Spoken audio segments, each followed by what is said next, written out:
1899 season 1 episode 1 and 2 dark creators द्वारा बनाया एक और कमाल का शो।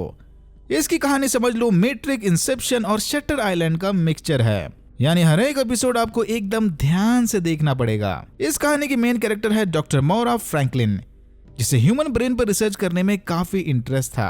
लेकिन उस जमाने की औरतों को इक्वल राइट्स ना होने की वजह से डॉक्टर होने के बावजूद भी मोरा को ऑफिशियली कोई प्रैक्टिस करने की इजाजत नहीं थी। वो चाहे कितनी भी होशियार क्यों ना हो, उसे अपना नॉलेज किताबों तक ही सीमित रखना होगा, एटलीस्ट डोमिनेंट मर्दों की दुनिया में।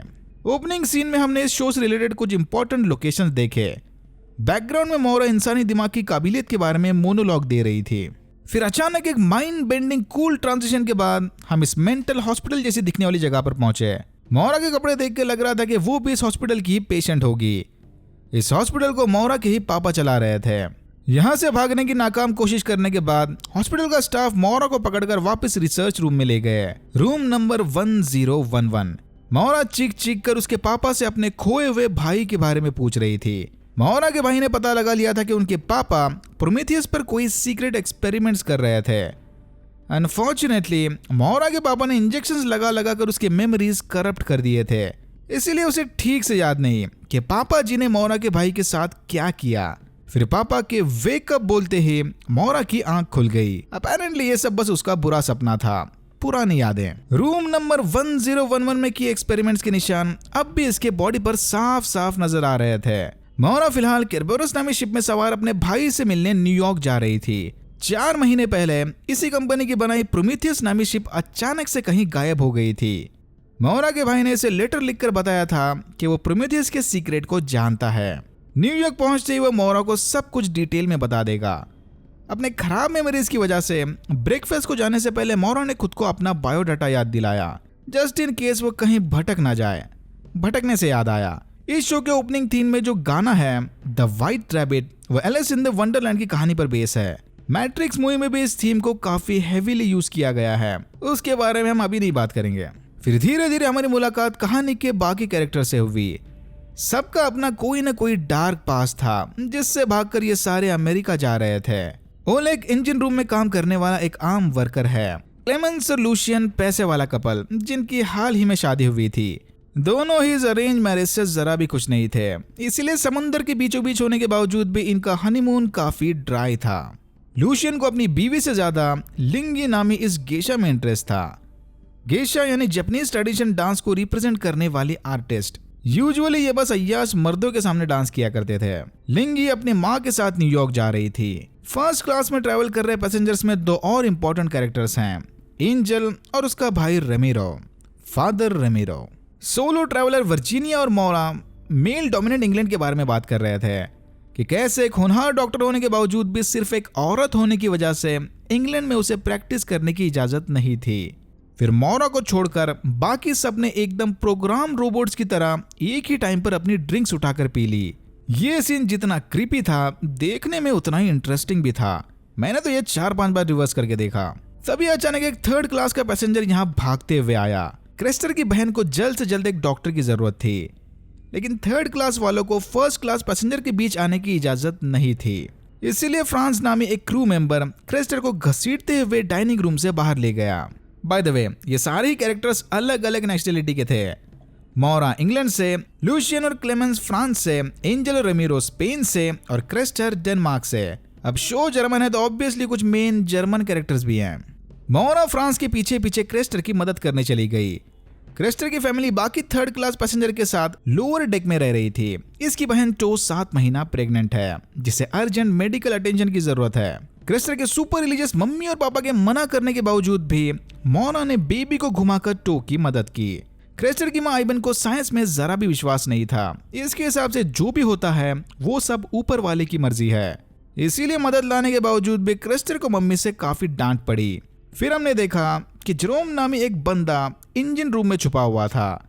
जेरोम ने यहाँ से निकलकर सेलर कैबिनेट से क्रू मेंबर्स के कपड़े और जूते चुरा लिए। मोरा के काम से इंप्रेस होकर क्रेस्टर की छोटी बहन एडा ने इसे बताया कि बड़ी होकर वो भी एक डॉक्टर बनना चाहती है। फिर एडा ने मोरा से उसके बच्चों के बारे में पूछा, जिसके जवाब में मोरा ने कहा कि कुछ प्रॉब्लम्स की वजह से मोरा कभी मां नहीं बन सकती। लेकिन एडा के इन सवालों ने मोहरा के दिमाग में जबरदस्त फ्लैशबैक मेमोरीज ट्रिगर कर दी है। मोहरा को इस ग्रीन बीटल और अजीब से विजन्स आने लगे। वो फौरन भागकर थोड़ी ताजी हवा खाने ऊपर डेक पर चली गई। मोहरा ने जोर जोर से सांस लेते हुए इस नेकलेस को पकड़ लिया। ये ग्रीन बीटल और मोहरा का नेकलेस आगे कहानी में बहुत इंपॉर्टेंट रोल प्ले करेंगे। फिर शिप के कैप्टन आइक लार्सन ने मोहरा को बताया कि रूल्स के मुताबिक उसका लोअर डेक के मेंबर से मिलना सुरक्षित नहीं है, लेकिन मोहरा ऐसे भेदभाव वाले रूल्स को नहीं मानती। तभी फर्स्ट मैन सेबास्टियन और विल्हेम ने कैप्टन को बताया कि पिछले 20 मिनट से उन्हें सेम मैसेज रिसीव हो रहा था। दोनों को लगता है कि शायद ये सिग्नल मिसिंग शिप प्रोमेथियस से आ रहा होगा। आइक ने देखा कि वो सिग्नल एक्चुअल में शिप के कोऑर्डिनेट्स थे। फिर कैप्टन ने डिसाइड किया कि वो 7 घंटे का डाइवर्जन लेकर पहले प्रोमेथियस को ढूंढने जाएंगे। शिप को अचानक से घूमता देखकर सारे पैसेंजर्स काफी चिंतित थे। ऑलरेडी सब इधर रूमर्स फैल गए थे कि शायद इन्होंने मिसिंग शिप प्रोमेथियस को ढूंढ लिया। फिर हमने देखा कि फैमिली से रिलेटेड किसी ट्रैजिक पास की वजह से आइक को ड्रिंकिंग प्रॉब्लम्स थे। प्रोमेथियस का रूमर सुनते ही मोहरा भी सीधा आइक से मिलने चली आई। सेम कम्युनिकेशन टेक्नोलॉजी यूज करने की वजह से आइक को पूरा यकीन था कि यह सिग्नल प्रोमेथियस से ही आ रहा होगा। लेकिन 4 महीने तक भटकने के बाद क्या उस पर कोई जिंदा भी बचा होगा? मोहरा के इंटरेस्ट को देखकर आइक को लगा कि शायद वो प्रोमेथियस के किसी पैसेंजर को जानती वगैरह होगी, लेकिन मोहरा ने उसे बताया कि नहीं, ऐसा कुछ नहीं है। आइक ने मोहरा से वादा किया कि जल्द ही वो डाइनिंग रूम में जाकर सारे पैसेंजर्स को करंट सिचुएशन के बारे में बताएगा। मोहरा के वहां से जाते ही आइक इस एनवेलप को उठाकर देखने लगा। ये एग्जैक्टली वैसा ही एनवेलप है जो मोहरा के भाई ने उसे भेजा था। आइक ने सारे पैसेंजर्स को डाइनिंग रूम में जमा करके ये बताया कि वो प्रोमेथियस को ढूंढने जा रहे हैं। एक भी पैसेंजर कैप्टन के इस डिसीजन से खुश नहीं था, लेकिन आइक अपने डिसीजन पर अड़ा रहा। ये न्यूज सुनते ही लूशियन फौरन अपने रूम में चला गया, मानो उसे किसी तरह का अटैक आ रहा था। क्लेमेंस से छुपकर लूशियन कोई दवाई वगैरह ले रहा था। ओल एक प्राइवेट स्पॉट पर बैठा स्टैच्यू ऑफ लिबर्टी के फोटो को देख रहा था कि तभी उसकी मुलाकात जेरोम से हुई। जेरोम को हाई रैंकिंग क्रू मेंबर समझकर ओलेग ने उसे खाना ऑफर किया। 7 घंटे का सफर तय करने के बाद आखिरकार ये प्रोमेथियस की लोकेशन पर पहुंच गए। प्रोमेथियस की बंजर हालत को देखकर यह साफ जाहिर हो रहा था कि उसमें एक भी पैसेंजर जिंदा नहीं बचा होगा। लेकिन तो फिर वो सिग्नल किसने भेजा? सेबास्टियन को लगता है कि उन्हें इस शिप की लोकेशन कंपनी को भेजकर चुपचाप अपने रास्ते निकल जाना चाहिए, लेकिन नहीं, आइक को प्रोमेथियस में घुसकर तलाशी लेनी थी। फिर आइक मोहरा, रेमिरो और फ्रांस को लेकर लाइफ बोट्स लेने चला गया, जहां उनकी मुलाकात ओलेग और जेरोम से हुई। कैप्टन ने इन दोनों को भी अपने साइड एडवेंचर में शामिल कर दिया। दूसरी तरफ एंजल क्रेस्टर के साथ फ्लर्ट कर रहा था। एंजल के थोड़ा टची होते ही क्रेस्टर भागकर नीचे चला गया। फ्रांस को लाइफ बोट की निगरानी करने छोड़कर बाकी सारे प्रोमेथियस में चढ़ गए। इनके शिप में घुसते ही वो सिग्नल अचानक से बंद हो गया। प्रोमेथियस का पूरा कवाड़ा हो गया था। अंदर इन्हें ना तो कोई सर्वाइवर दिखा और ना ही कोई डेड बॉडी। शिप में पड़े व्हाइट रिबन को देखकर आइक काफी हैरान रह गया। उसने फौरन चुपके से वो रिबन उठाकर अपनी जेब में रख लिया। उधर लिंगी की माँ उसे जापानीज लैंग्वेज की ट्रेनिंग दे रही थी। लिंगी अब इस फेक गेशा वाली जिंदगी से तंग आ चुकी है, बट उसकी माँ ने उससे वादा किया कि जल्द ही सब कुछ ठीक हो जाएगा। प्रोमेथियस के ब्रिज पर पहुंचकर सबने देखा कि यहाँ का टेलीग्राफ तो टूटा पड़ा है। अगर टेलीग्राफ काम नहीं कर रहा तो इन्हें सिग्नल किसने भेजा? फिर हमने देखा कि एक मिस्टीरियस बंदा प्रोमेथियस से तैरते हुए जाकर केरबेरोस में घुस गया। इसका नाम डैनियल है। फिर डाइनिंग रूम में ग्रीन बीटल का पीछा करते हुए मोहरा इस कैबिनेट के पास पहुंची। सरप्राइजिंगली इस कैबिनेट के अंदर एक बच्चा कैद था, या फिर किसी ने इस बच्चे को कैबिनेट के अंदर कैद कर दिया था। बच्चे ने बिना कुछ बोले मोहरा के हाथ ये ब्लैक पिरामिड थमा दिया। किसी के कुछ समझ में नहीं आ रहा था कि भाई इधर चल क्या रहा है। उधर केरबेरोस पर डैनियल मोहरा के बाजू वाले रूम में जाकर बस गया। लॉक खोलने के लिए डैनियल ने जेब में रखे इस ग्रीन बीटल का इस्तेमाल किया। कुछ देर बाद ही सारे उस बच्चे को लेकर वापस अपनी शिप में आ गए। उस रात आइक को सपने में अपनी पास्ट वाली ट्रेजेडी के विजन्स आए। आइक की फैमिली उसी के घर में जलकर मर गई थी। फिर अपने दिमाग में वेकअप की आवाज सुनते ही आइक की नींद खुल गई। आइक सारी रात प्रोमेथियस पर मिले इस रिबन को हाथ में लेकर सोया था। सरप्राइजिंगली बिल्कुल ऐसा ही रिबन उसकी बेटी भी पहनती थी। फिर सेबास्टियन ने इसे बताया कि कंपनी ने इन्हें प्रोमेथियस को डुबाने के ऑर्डर्स दिए हैं। सिंक शिप का मैसेज भेजने के बाद से कंपनी ने इन्हें जवाब देना बंद कर दिया और प्रोमेथियस के आसपास वाले इलाके में कंपास वगैरह भी ठीक से काम नहीं कर रहा है। मोरा बच्चे को लेकर अपने रूम में चली गई। बच्चे के पास मिले ब्लैक पिरामिड और उसके जेब में रखी वेडिंग रिंग को देखकर मोरा काफी कंफ्यूज थी। ओलेग ने अपने साथियों को बताया कि प्रोमेथियस के पैसेंजर का कोई अता पता नहीं।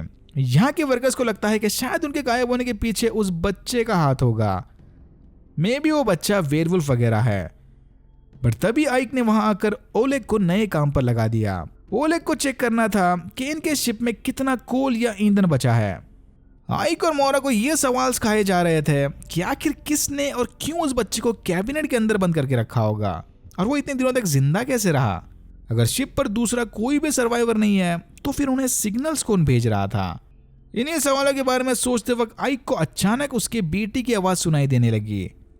आइक डिस्कशन को अधूरा छोड़कर आवाज के पीछे चला गया। रूम वापस लौटने पर मोरा की मुलाकात डैनियल से हुई। देख के लग रहा था कि ये मोरा के रूम में घुसने की कोशिश कर रहा था। मोरा को डैनियल की शक्ल थोड़ी जानी पहचानी सी लगी, लेकिन डैनियल को नहीं लगता कि वो कभी मिल चुके हैं। इतना बोलकर मोरा रूम के अंदर चली गई। इसके लाख कोशिश करने के बावजूद भी वो बच्चा अपना मुंह खोलने को तैयार नहीं था। इस बार भी उसने बस ये पिरामिड उठाकर मोरा को थमा दिया। एडा ने क्रिस्टल को बताया कि उसे भी अमेरिका जाने के बाद डॉक्टर की पढ़ाई करनी थी। एडा के वहां से जाते ही एंजल ने क्रिस्टल को अपना सिगरेट केस गिफ्ट किया। इससे पहले कि क्रिस्टल कुछ समझ पाए वहां पर टो आ गई। टो ने क्रिस्टल को याद दिलाया कि वो अपनी हरकतों से बाज आ जाए, इंडिकेटिंग कि शायद क्रिस्टल की फैमिली उसकी सेक्सुअलिटी के बारे में जानती थी। आइक और सेबेस्टियन कंपनी के डिसीजन को लेकर बातें कर रहे थे। कुछ महीनों पहले ये दोनों ही शिप्स नए ओनर ने खरीद लिए थे। शिप्स की मरम्मत और उसमें कुछ अपग्रेड्स करने के बाद ओनर ने आधे जर्मन क्रू को रखकर वापस शिप्स को काम पर लगा दिया। सबसे अजीब बात यह थी कि प्रोमेथियस की तरह ही इस शिप में भी कार्गो और पैसेंजर का लोड काफी कम था। पता नहीं क्यों बट इनकी नई कंपनी लॉस में बिजनेस कर रही थी। एक तो पैसेंजर और कम कार्गो वाला लॉस, ऊपर से उनका नया मैसेज कि जो शिप मिल गई उसे भी डुबा दो। आखिर इनकी कंपनी प्रॉफिट तो कैसे कमा रही थी, लेकिन सेबेस्टियन को कंपनी के प्रॉफिट से ज्यादा उस बच्चे की पहली में इंटरेस्ट था। सेबेस्टियन के साथ साथ शिप के बाकी पैसेंजर भी उस बच्चे को लेकर काफी चिंतित थे। लिंगी को अकेला खड़ा देखकर लूशियन उससे बात करने चला गया, बट इससे पहले इसकी कुछ सेटिंग हो पाए लिंगी की माँ उसे अंदर ले गई। लूशियन का गेशा में इंटरेस्ट देखकर वर्जीनिया ने उसे पेड सर्विस ऑफर की। अगर लूशियन उसकी बीवी के साथ खुश नहीं है तो वर्जीनिया उसके लिए लिंगी का स्पेशल परफॉर्मेंस अरेंज कर सकती है। Paytm not available, only cash. उसी दौरान जेरोम ने चुपके से लूशियन के रूम में घुसकर उसके टेबल पर यह मेडल रख दिया। क्लेमेंस के आने की आवाज सुनते जेरोम बेड के नीचे छुप गया। फिर क्लेमेंस टेबल पर पड़े उस मेडल को ड्रॉअर में डालकर वॉशरूम चली गई और इसी मौके का फायदा उठाकर जेरोम वहां से भाग गया। फ्रांस को कंपनी के सिंक शिप वाले डिसीजन के साथ साथ आइक को कैप्टन बनाने वाला डिसीजन भी पसंद नहीं था। आइक की बीवी ने खुद के साथ अपने 3 बच्चों को जलाकर मार दिया था। फ्रांस को नहीं लगता कि आइक कभी भी उस सदमे से बाहर निकल पाएगा। आइक अपने रूम में बैठा उस लेटर को देख रहा था कि तभी उसे फिर से अपनी बच्ची की आवाज आने लगी। आवाज का पीछा करते हुए आइक इस रूम में घुस गया। अंदर जाते ही वो रूम आइक के घर में बदल गया। आइक जानता था कि ये सिर्फ बस उसका वहम है, लेकिन फिर भी वो अपने फैमिली से मिलकर बहुत ही भावुक हो रहा था। आइक की बेटी नीना ने उसे बताया कि इनकी मम्मी आइक के बाहर जाते ही पगला जाती है, इंडिकेटिंग के इसी पागलपन की आड़ में शायद उसने घर को आग लगाई होगी। तभी नीना अचानक आइक की आंखों के सामने जलने लगी और रूम में जोरदार धमाका हुआ। होश आने पर आइक की नजर इस ग्रीन बीटल पर पड़ी। बीटल का पीछा करते हुए आइक इस टनल में घुस गया। ये टनल सीधा आइक के बेड के नीचे जाकर खुलती थी।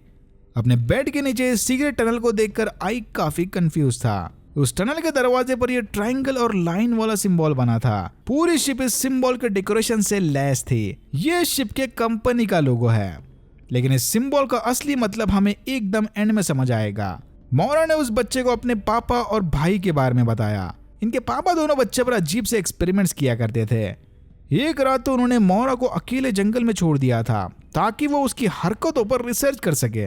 बच्चे को सहलाते वक्त मोरा की नजर उसके गर्दन पर बने टैटू पर पड़ी, वही कंपनी वाला ट्रायंगल सिंबल। बच्चे नहीं चाहता था कि इस बारे में वो कोई भी बात करे। तभी आई गुस्से में इनके रूम में चला आया और बच्चे को दीवार पर पटक कर उससे प्रोमेथियस के बारे में सवाल पूछने लगा। आइक के ये बर्ताव को देखकर मोरा ने उसे रूम से बाहर निकाल दिया। जाने से पहले आइक ने मोरा को बताया कि प्रोमेथियस से वापस आने के बाद से ही इसे अपनी मरी हुई बेटी के विजन्स आ रहे थे। डैनियल भी साइड में खड़ा इस सब पर नजर रखे हुए था। क्लेमेंस को अकेली खड़ा देखकर जेरोम उससे बात करने चला गया। दोनों के मिलते इनके बीच फौरन एक कनेक्शन सा बन गया, लेकिन डेक से अंदर जाते ही फ्रांस के आदमियों ने जेरोम को पकड़ लिया। इन्हें फाइनली समझ आ गया था कि जेरोम एक घुसपैठिया है। बहुत टाइम से एडा का कोई अता पता नहीं था, तो एडा को ढूंढते हुए क्रिस्टर के पास चली गई। यहीं उसे पता चला कि एंजल ने क्रिस्टर को यह सिगरेट केस गिफ्ट किया था। क्रिस्टर की इस हरकत को देखकर टो काफी डिसअपॉइंटेड थी। टो ने क्रिस्टर से केस छीनकर वापस उसे एंजल के हवाले कर दिया। एंजल की इस हरकत को देखकर रमीरो उससे गुस्सा हो गया। यही हमारी समझ आया कि ये दोनों पक्का कुछ छुपा रहे थे। आइक उसके बेड के नीचे बनी टाइल टनल के अंदर घुस गया, लेकिन वो टनल का दूसरा एंड मानो कहीं गायब हो गया। चारों तरफ बस टाइल से बनी दीवारें थी। तभी ओलेग ने वहां आकर बताया कि इनके पास 3000 टन के आसपास कोल बचा होगा। ओलेग को लगा कि शायद ये अब जल्दी अपना सफर कंटिन्यू करेंगे, लेकिन आइक बिना कोई जवाब दिए वापस अंदर चला गया। बच्चे का टैटू देखकर मोरा उसके सामने रोने लगी। उसके भाई के भेजे लेटर पर भी बिल्कुल ऐसा ही सिंबल बना था। मोरा का भाई भी प्रोमेथियस के साथ ही महीनों से गायब था। मोरा को शक है कि शायद वो भी प्रोमेथियस के पैसेंजर में शामिल था, लेकिन इसके गिड़गिड़ाने के बावजूद भी बच्चे ने अपना मुंह नहीं खोला। फिर हमें पता चला कि रमीरो एंजल का भाई नहीं बल्कि पोर्टुगीज बॉयफ्रेंड है। एंजल की हरकतों को लेकर झगड़ा करते करते ही दोनों शुरू हो गए। आइक ने एक और खास अनाउंसमेंट के लिए सबको डाइनिंग रूम में जमा होने के लिए कहा। इसी दौरान डैनियल ने ग्रीन बीटल की मदद से ईडा को लोअर डेक से ऊपर बुलवा लिया। ईडा के ऊपर आते ही डैनियल ने उससे एडवांस में माफी मांगी, इंडिकेटिंग कि वो शायद उसे नुकसान पहुंचाने वाला था। आइक ने सारे पैसेंजर्स को बताया कि वो प्रोमेथियस को अपने शिप के साथ बांधकर टो करते हुए वापस यूरोप लेकर जाने वाला है। ये सुनते ही सारे पैसेंजर्स की सटक गई, लेकिन चाहे कुछ भी हो जाए आइक उसका डिसीजन वापस नहीं लेने वाला। आइक ने मोरा को अपने लेटर्स दिखाते हुए कहा कि किसी ने इस एनवेलप में आइक को उसके फैमिली का फोटो भेजा था, यानी आइक की फैमिली किसी तरह प्रोमेथियस के साथ कनेक्टेड है। आइक नहीं जानता कि उसका प्रोमेथियस के साथ क्या लेना देना, पर उसे पक्का यकीन था कि उनकी कंपनी जरूर कोई बड़ा राज छुपा रही थी। इसीलिए तो कंपनी ने प्रोमेथियस के मिलते ही उसे डुबाने के ऑर्डर्स दे दिए। मोरा ने भी आइक को समझाया कि चाहे कुछ भी हो जाए वो यूरोप वापस नहीं जा सकती, लेकिन आइक ने ऑलरेडी अपना मन बना लिया था, शिप तो वापस यूरोप जाकर ही रहेगी। डैनियल भी आइक के इस कंट्रोवर्शियल फैसले से जरा भी खुश नहीं था। फिर डैनियल अपने रूम में जाकर मोरा के फोटो को देखने लगा, यानी इनके बीच भी शायद कोई पुराना रिश्ता है। सेबेस्टियन और फ्रांस ने डिसाइड किया कि वो कैप्टन को बिना बताए कंपनी के ऑर्डर्स के मुताबिक प्रोमेथियस को डुबा देंगे, लेकिन तभी ऊपर डेक पर इन्हें ईडा की बॉडी मिली। फ्रांस फौरन इसकी खबर देने आइक के पास चला गया। दूसरी तरफ सेबेस्टियन को कोई सीक्रेटली ट्रायंगल सिंबल वाले मैसेजेस भेज रहा था। ईडा की बॉडी को देखकर अब आइक को भी शक होने लगा था कि शायद इस बच्ची की मौत की वजह प्रोमेथियस ही है। फिर हमने देखा कि कोई सीक्रेटली एक कंट्रोल रूम से इन सब पर नजर रखे हुए था, वो भी टीवी मॉनिटर्स के जरिए। टीवी मॉनिटर्स 1899 में तो कतई इन्वेंट नहीं हुए थे। इसका मतलब इस शो की एक्चुअल रियलिटी कुछ और ही है। और यहाँ होता है एपिसोड 2 खत्म। अगर आपको वीडियो अच्छा लगा तो please like share and subscribe for more videos like this. मैंने ऐसे और भी वीडियोस बनाए जिनके लिंक्स आपको डिस्क्रिप्शन बॉक्स में मिल जाएंगे। Thank you very much for watching and I am hoping to see you in my next one.